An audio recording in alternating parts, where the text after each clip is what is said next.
En raison du déficit de production de 60 MW enregistré depuis le troisième trimestre 2024 par le barrage de Kinguélé, la ville de Libreville, capitale du Gabon, est en proie au délestage. Pour pallier à la situation et améliorer l'accès à tous à l'énergie, le président gabonais, le général Oligui Nguema, a annoncé le 5 février 2025 une série de mesures visant à renforcer les capacités de production et de distribution d'électricité dans le pays. Ainsi, on note l'acquisition de 2 générateurs électriques d'une capacité de 1500 MW et de 850 MW, constituant un investissement majeur dans le secteur des infrastructures énergétiques nationales.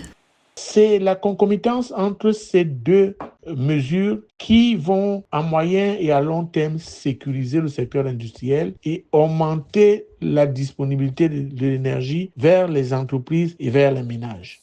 Au Gabon, le taux d'électrification en milieu rural se situe autour de 35% contre 80% en milieu urbain, selon les données officielles publiées en 2024. Seulement, en raison de la baisse des niveaux d'eau dans les barrages hydroélectriques, seuls environ 6 Gabonais sur 10 bénéficient d'un approvisionnement fiable en électricité. L'accès universel à l'eau et à l'électricité figurant parmi les priorités du gouvernement, raison pour laquelle un accord a également été signé avec la société turque Karpowership pour la fourniture de 70 MW d'électricité à Libreville dans un délai de 5 jours selon le chef de l'État.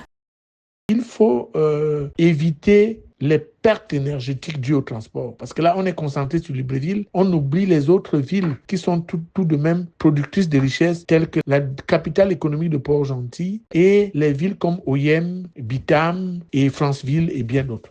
Le Gabon dispose de 704 MW de capacité d'énergie électrique installée à fin 2023 pour un mix énergétique composé de 380 MW d'origine thermique, soit 54%, et 324 MW d'origine hydraulique, soit 46%.